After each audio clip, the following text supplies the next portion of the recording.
This evening, I am proposing to the City Council that it add 3 additional FOIA officers: a police department FOIA officer, a law department FOIA officer, and 1 additional backup FOIA officer. These are in addition to Clerk Reed, who would remain a principal FOIA officer. That ain't true! That's not true! So get your facts straight. Leading into Memorial Day weekend, Mayor Hagerty put forward a proposal to name 3 additional Freedom of Information officers. Introducing his proposal on the Friday before a long weekend is inconsistent with Evanston's democratic values. Evanston may well be the first community in Illinois with the office of an independently elected official solely responsible for the administration of the Freedom of Information Act. Let that sink in. When it comes to a service as important as FOIA, we should be having a thoughtful public discussion, not a rushed vote. Because FOIA was created to give residents power to hold government accountable, not to make elected officials feel comfortable. Let me first state, the mayor's proposal will unequivocally weaken the authority of the city clerk, an elected official whose office is directly accountable to the public, by reassigning the vast majority of public records to Freedom of Information officers accountable only to the city manager. I am recommending these additional FOIA officers because of the increase in the volume of FOIA requests, something I have been inquiring about and monitoring since August of 2018. Over the last 2 years, FOIA requests in Evanston have doubled from approximately 700 to approximately 1,400. Since residents are availing themselves of FOIA to get more information about how their government operates, I think it's prudent for the council, as overseers of the city, to ensure that our city has an adequate number of FOIA officers to meet this growing demand, based on a quick review from similar local cities. I got a bad feeling about this. All of whom have anywhere from 2 to 11 FOIA officers, including 10 in the police department, and that's among the 6 that were in the package. I'm so happy with my evil plan.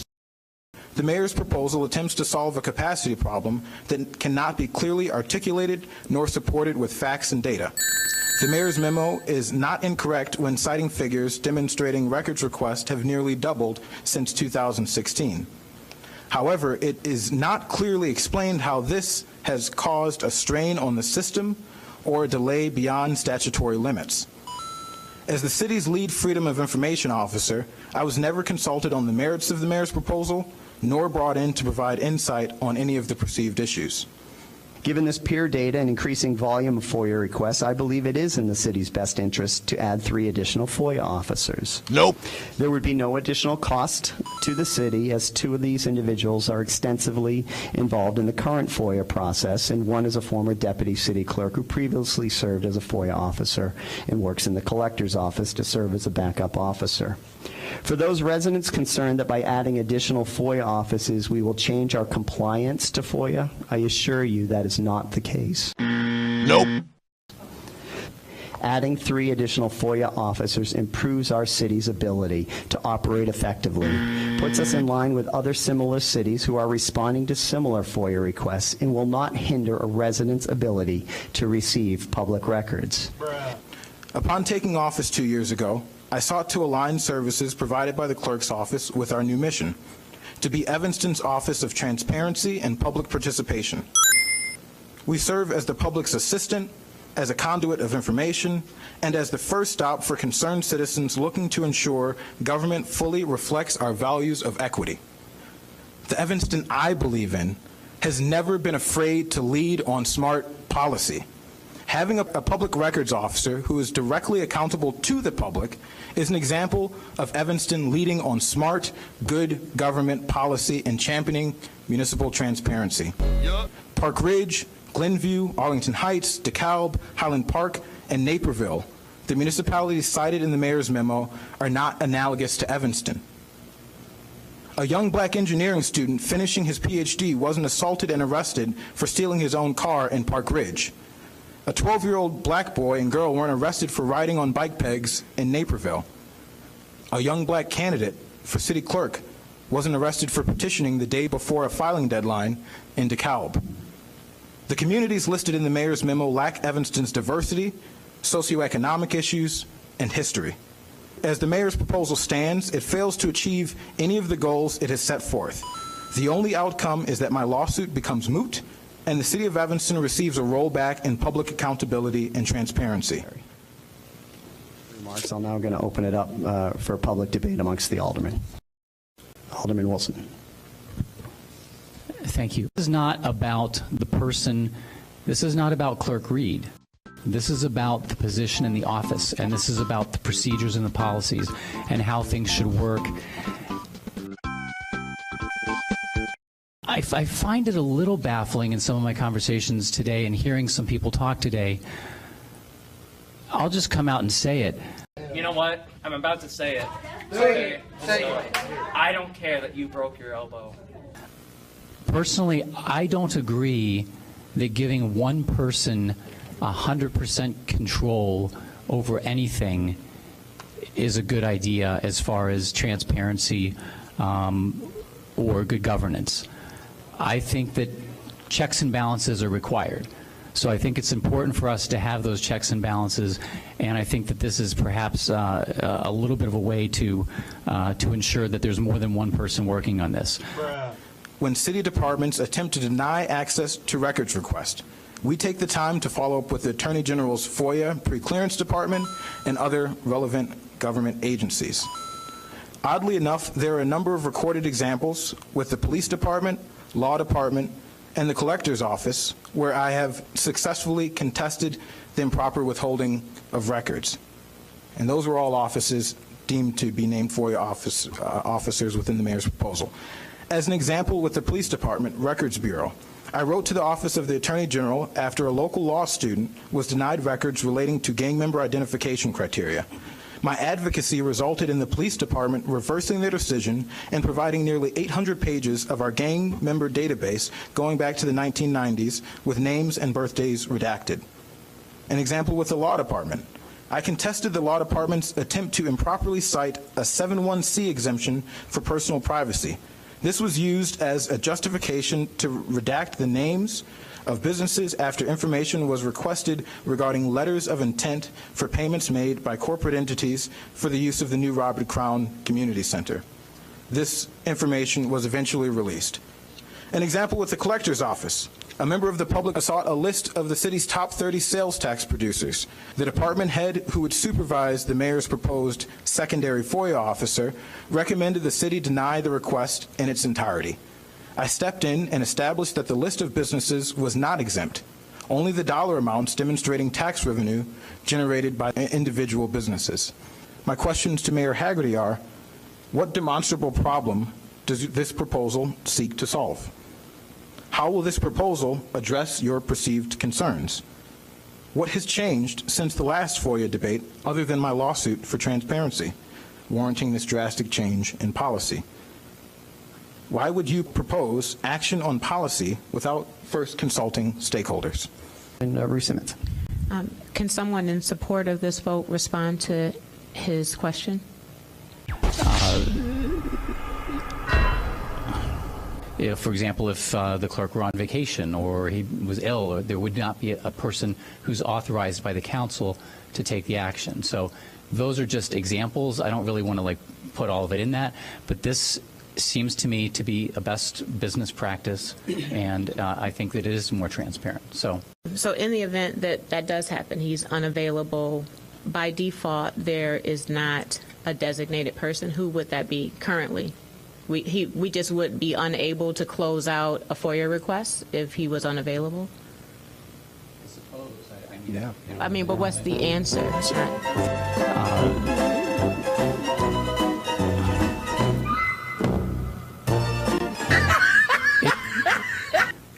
This is administrative. You know, I heard a few people say, you know, I'm not going to believe you if you say, you know, I can't make you believe me. I don't trust you anymore. I can answer that. So under the current policy, Resolution 87R17 said that the city clerk is the ex officio FOIA officer for the city of Evanston, and that I am able to name designees. So currently the designee is the deputy clerk because he works within the office, and the resolution gave me the authority to name any designee to step in my absence. So if I were to resign, or if I were to pass out from a heart attack, immediately the deputy clerk would become the lead FOIA officer. I want you to know, no one wants you to have a heart attack. Had one of those laughs. I call it the rich white guy laugh. You know what that is? It's a laugh that's followed by an awful joke. The joke doesn't make you laugh, but the laugh eventually makes you laugh. But if you do, 20% of the people in this room know CPR. I know, including the chief right there that walked in. All right.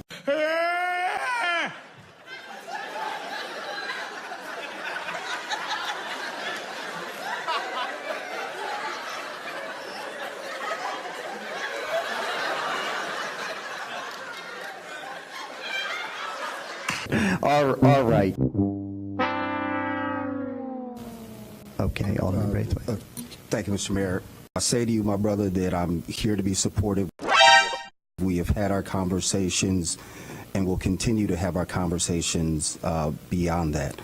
I want to thank you, Alderman Wilson, because you actually stated some points that I wanted to bring up, and because we've had so many comments from our public, I think it is worth restating.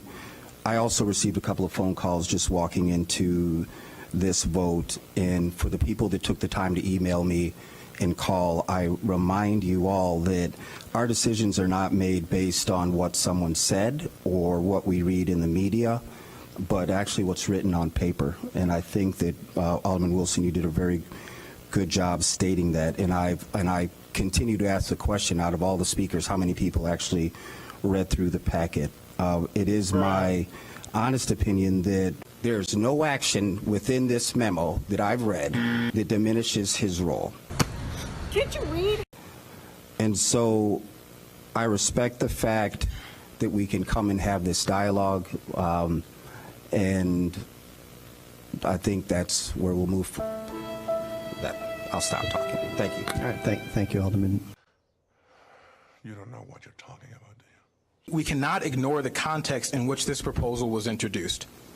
A few weeks ago, I filed a lawsuit for declarative action relating to FOIA.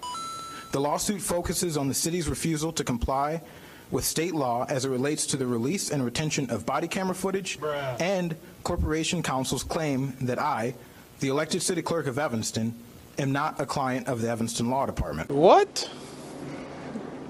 Thus restricting my access to review certain records to ensure all redactions were made in compliance with FOIA. The city maintains the stance that I am unable to receive responsive copies of body camera footage for retention in accordance with the law because third parties, as they claim, are unable to receive those records. This is categorically false. The point of these videos being eligible for public inspection is to deter a delay in justice, as we witnessed with the execution of Laquan McDonald by Officer Jason Van Dyke. Anything else? Okay. No. Alderman Fisk. A question for for our Corporation Counsel. Can you just tell us about the cases that are open? So Michelle Mason Cup, Corporation Counsel. I just pulled up the next request system. Very soon, me and little baby pull up alley-oop. And two different facts. There are 19 requests that are overdue. 4 of which are attorney-client privilege communication. The clerk refuses to close those requests and demands production. 3 are body camera videos. 5 are where the city has uploaded the documents and they are ready to be released. And the remainder, it's unclear. There are 67 requests which are in a holding pattern. It's called pending in the next request system. And just based on the first page, 22 of the 25 requests that are in this holding pattern have been in holding since at least May 7th, so 3 weeks ago, and they're all relating to email communication. The city staff conducted the IT search, so they put in a message into IT, into an external message to the requester, which indicates how many search results came back. I just done a brief research during the meeting. I was looking at all of them, and they range from 800 to 100,000 emails. Please narrow the request. And this is provided under the statute. Then the requester would narrow the request so that the city staff could review the emails to see if there's anything that needs to be redacted, and then they would produce the request and close it out. Alderman Reed, yeah, go ahead. Alderman Reed, soon enough. Clerk Reed. So, one, I ask, why were these figures not put forth in the memo if they help make the case? Two, the pending request is reliant, if a requester makes a request and they refuse to narrow the request, or they don't know how to narrow the request, that isn't a capacity issue. That is just an issue on whether or not the requester is willing to narrow the request, and we leave it pending. So pending request is not an issue. As far as the 18 or 19 open and overdue FOIA requests, they are overdue, and I left them open because the city is not complying with the FOIA statute. It is the reason that I filed a lawsuit for declarative action. The FOIA statute very clearly says that a copy of all responsive records are to be deposited and kept in a log by the FOIA officer. If the police department or any other department refuses to turn over responsive records and impinges upon my statutory responsibilities, then I will leave that request open and wait until they follow the law and provide a copy of responsive records. We should have the alderman hold this because new information is being presented, and it's very important for a public discussion of these facts and to have it put into a memo. So I ask for an alderman to make a motion to table this issue to a date certain, so those facts, and we can have a full examination of all of the things that you're bringing forward. But don't put forward this idea on Memorial Day weekend and then come in here at the last minute and pull an alley-oop move to try to discredit what's going on with FOIA. Put these statistics in a memo and let's discuss it publicly.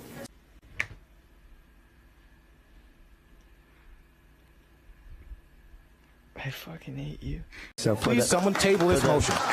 For the record, right? I didn't put that in the memo because that wasn't necessary for me to think that we needed 3 additional FOIA officers. But Alderman, seeing no more lights, City Clerk, could you please take the roll? Why did this come up on Friday night?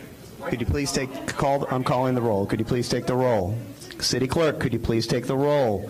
City Clerk, could you please take the roll? Make a motion. Please take the roll. Make a motion to hold. Excuse me, sir. You're the City Clerk. Your job is to take the roll. Excuse me. What is my purpose? You pass butter. Oh my God. I will take the roll. Point of order. I would like to know is a little more specifics about what information Clerk Reed is saying that we don't have. You got nothing. Nothing. I'm not clear on that. I'm happy to point of order, just so I understand. I called a roll. I've got a point of order. This was.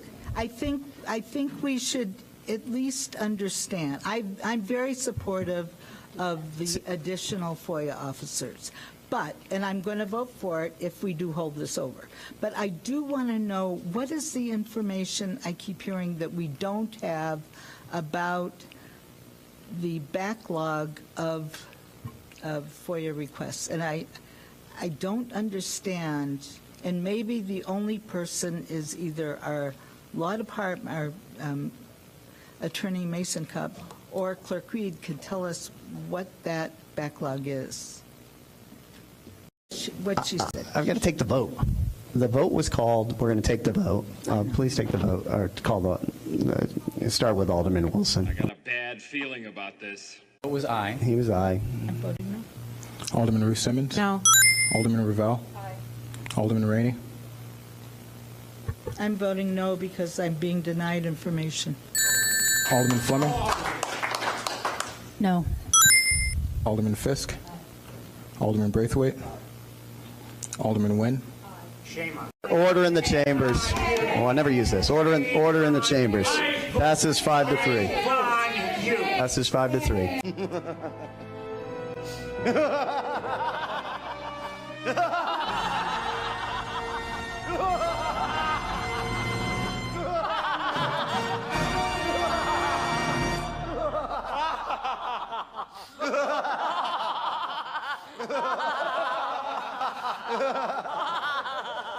We're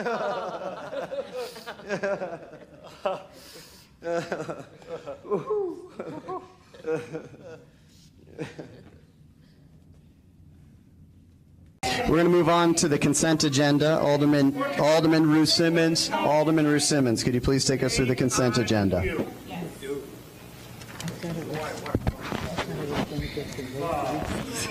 Wasn't that against the move?